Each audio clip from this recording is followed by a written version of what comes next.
Happy Valentine's Day.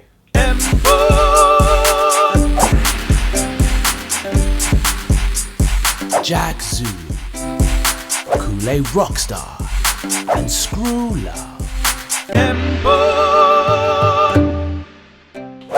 Flappy Bird, killing the game.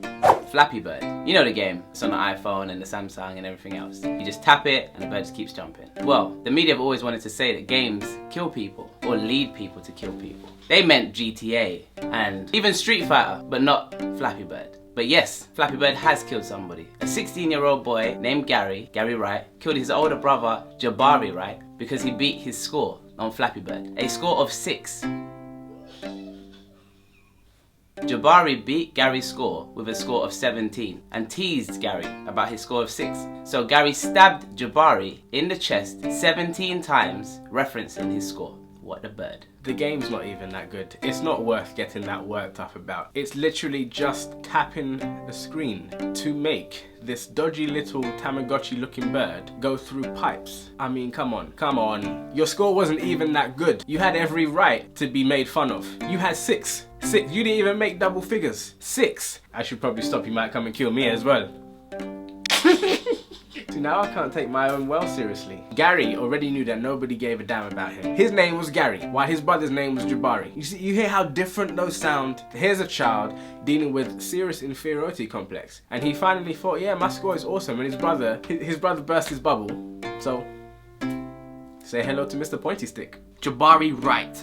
If killing you is wrong, I don't want to be right. That's what Gary said. I'm all the way behind Gary Wright. All the way. I know how it feels when I lose a game and you got someone in your ear. I got 17. So he figured he'd kill 2 birds with 1 stone. Bah, bah. Gary the bird killer, not playing no games out here. But it's a bit embarrassing though, like on your gravestone, like, it's like he died as he lived, playing Flappy Birds. 17. That's gonna be a high score. He will never beat that score. But I wonder if Gary has beaten that score since he's died. That's what I want to know. Has he reached it? Every time he plays, like, he just realizes he's still not as good as Jabari. He's just Gary. I mean, how many 16-year-old Garys do you know? In fact, scrap that. Imagine you see a 5-year-old boy. He's playing with his toys. So, oh, hi, what's your name? He turns around and says, my name's Gary. Gary! You know he's gonna grow up to be a serial killer. You can just tell, hi, I'm Gary. Gary. His older brother's name is Jabari. I mean, to be honest, I think that's child abuse anyway. Jabari. I think that's out of order anyway. But Gary. I mean, women, you give birth to a baby, right? You look at your son, you're like, you know what? Gary's alright. Gary. And that is why young Gary, sweet 16, had to kill off his brother, boy. Walking around the house like you're the Flappy Bird king. Well, boy, I'll show you 17. I can count. I'll get my high score. Let's see who's got the high score on stabbing. 17, Gary Wright. On site, Gary Wright. So when I heard the story, I was quite upset because that's his brother. It had finally reached a point where people were fighting over trivial things. In the back of my mind, I was thinking, I know when I find out the score, it's gonna be some petty ass score. Gary's score was 6. 6. Who can't beat 6? Like, I thought maybe it was in the hundreds and, you know, he had done the dance, he was the king amongst men of Flappy Bird, and then his brother just come and knocked him off his throne again. But no, Gary was boasting with 6. What a bird. Valentine's Day. What to do now you have that special someone? It's Valentine's Day. You took one of our advice. Obviously, if you took Scru's advice, you're alone right now, you're just watching the temple, that's it. But if you took somebody else's advice, then you're probably with that special person right now. Or they might not be a special person. They might just be the situation you're in tonight. Either way, you're here. So what do you do now? Okay, so it's Valentine's Day, or about to be Valentine's Day, and you're planning that date with that special person. So what do you do? Well, first of all, obviously you gotta decide, is this the haberdashery or is this the special person? If it's haberdashery, it's most probably just going to be a hotel or straight back to my house or your house even. But if it's that special person, then you need to assess what kind of person are they? Are they someone that you're really interested in and you can have a good conversation with them? If so, then opt for generic date type number 1, which is restaurant. You can sit down, talk. Something simple, not too heavy. Don't go like all out Nando's finger licking. Not for the first date. You want to keep it very minimalist on the food so you can have a good conversation. If it's not somebody that you can talk to but you find them really attractive to look at, etc., then I say, even though it might not sound like it makes sense, go for generic date number 2, which is cinema, because then nobody ain't talking. You just look over occasionally, ha ha ha, that's it. That way it seems like you spent a lot of time together but actually you didn't do anything. Then you leave and you go back to the house or you go back to the... Hey mister, you want to buy roses for your beautiful pretty lady? Yeah, roses, yeah, how much? £2 for roses. Nah, baby, roses die. And I want our love to live, you know? Roses are played out, okay? Why are you buying her a rose? That's £2 down already, you just started the date. I got lies. No, I got lies. I do got lies though, trust me. I lied to get you here. Now how do I keep these lies from coming to the surface? Don't eat. Koolay was right. Cause me, I'm reckless with chicken. Even though a girl once saw me sucking the marrow out of the bone and then she was like, you know what, let's just cut this date short and go back. But don't eat. I'm doing what Reverend Pressure Bracket does now. I don't know what I'm talking about now. I've lost where I'm at. I'm on a date, right? I'm on a date. Yeah, you're on a date. It's all about me, you know. I don't care about my date at this point. I'm just like, oh, it's Valentine's Day. My movie's out. Why am I even here? Get me? Screw up, movies out. I'm not even interested. Anyway, my washing machine is on the fritz. Isn't it? So I'm gonna have to stay in. So if you want to come in and wait for the repairman with me inside, we could just take in my place. It's not sleazy because I have the washing machine excuse. Then we're hanging out, it's a bit cold outside, let's just play some music and wear loose fitting clothes. So there's easy access. Because if it's, you know, the mood can go, like if you're trying to get in some skinny jeans, let's do loose fitting. Let everyone just calm down. You explain to her that you're an astronaut and you've got to go to the moon soon, so you haven't got much time left on Earth before you go on this mission. Basically, you got a rocket, and she needs to get on this rocket now before it takes off. Do you know what I mean? If you took my advice and your liars have taken you this far, yeah, first of all, you owe me some form of money. Secondly, you haven't spent no money. She's in your house, washing machine's broken, she's on the bed thinking you're gonna be in space soon, your rocket's there, she wants to get on the rocket. Done the deed. It's getting late, right? You have a single bed. You're a big guy like me. You realize that you and her are not gonna fit on this bed. Where is she sleeping? It's late though, like it's late and it's cold outside. This is where money might have to be involved. There are night buses all over London. If you're from London, there are night buses everywhere. Cab, listen, that's taking the mic now, that's a bit. But night buses run all the time. Either drop her Oyster card or just take some money out of the bottle that you have full of coins and let her go home because you ain't sleeping over now. I know this sounds bad, but you know, like, you've got astronaut training in the morning. Remember that. So she has to go home now. It was a nice evening and all. Thanks for coming over. Happy Valentine's Day. So Valentine's Day is here. Before you take that step to go in to meet this person, assess several things. Have you washed your skin? Did you miss wash day? Kill him.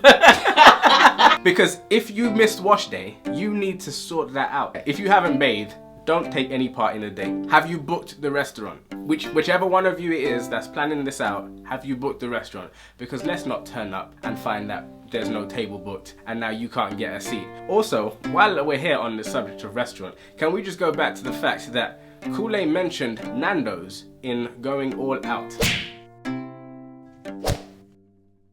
If you're unsure of where to take him or her, find out what kind of things they like to eat. You should also probably find out what kind of things they're allergic to, because you don't want to give somebody nuts and that's... Yes, you do, but I don't care if you're allergic. Every time it's Valentine's Day, if I'm with someone, they're getting nuts. They're getting nuts. I don't care if you got allergies, boy. You better bring some of them injections with you, boy. You're about to get some nuts. Your throat's about to close up on you, boy. And there I was it how much nuts it don't take? Yeah, you need to plan these things out. But when you are there in the actual date, don't do too much thinking. Act and react. Be present in the moment. Give him your attention. Give her your attention. Pay attention to the things they're saying. There's no point you even going anywhere if you're not going to pay attention to them. I personally don't think you should do the whole cinema thing, because nobody's actually... You never really get into any point of conversation. If you come to the cinema with me and you talk through the whole movie, you're not going to make it to the credits. One slap. Don't date black girls, Damn. Oh my God, LaQuisha. Tell her don't go in there, girl. Where she going? You know that's where he at. So how to know the date's going well? Key things to look out for is interaction with one's phone. If she's letting you tap her Flappy Bird,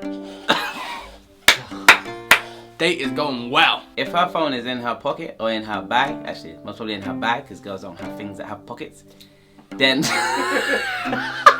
and it's ringing or whatever, and she just cancelling that, putting it straight back in the bag because she ain't got time for that, it's going well. If she's holding her phone and she's getting texts and she's texting back and she's playing Flappy Bird and topping scores, it ain't going well. If you're the only one talking, If she's taking selfies with another guy, If she's posting pics on her Instagram of her Valentine's meal and you're not tagged and you're not in the picture, if he or she eats from your plate, if you're alone and you broke both of your hands, if she gets a phone call and says, shh, if he or she asks you, so how you getting home? if your date has spent the whole date talking about their ex and how bad that person hurt them, If you can smell fish, but nobody ordered fish, if this is your first date together and she farted, now that day's going really well. That's how I know it's real. ladies, if you're inside of a betting shop and he grabs your arm, you're dating a yardie. So if you took her to the restaurant or to the cinema, that part went okay. You got her back to the house, then you are kind of doing well. But if you came and her clothes are still on, It's not going well. Date's over. And this week's sacrifice, the troll. So this week's sacrifice is Michelle Chapman. Michelle is a 24-year-old woman from Britain. I'm just going to say she's from London. She created a fake Facebook profile for her dad and his wife, from which she sent hundreds of abusive mails to her Facebook account and posted stuff on her wall for a year, and then notified the police. She has now been sentenced to 20 months in prison for her own self-hate, for trolling herself. First of all, you got to see a picture of her. She's bigger than me.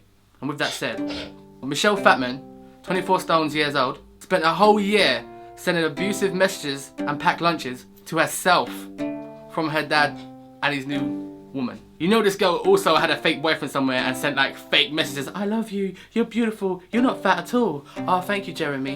You know she did that. Jeremy, Like, Gary Wright. and she had like married to Jeremy. Bruv, you're not married to Jeremy. We know. We saw the picture. We know that half the picture is a double chin. Don't. She shows projection films on her double chin. She's not a joke. you know Valentine's Day? Go on down to the Michelle Chapman cinema and just watch a nice movie with your girl. That's what you should do. This has got to be the stupidest thing that has ever happened since Craig got fired on his day off. Allow being in jail because you were being horrible to yourself. Do you know how ridiculous that is? Do you not realize the levels of idiocy that have gone into this diabolical nonsense? I thought you were going to say diabetes. You're taking the piss. Right, okay. Here we go. Yeah. That on free, that on free. Wow, this is getting You bad. know what? I've never played it with a sound. Now I can see why I killed him. That's emotional. That makes you feel like crap.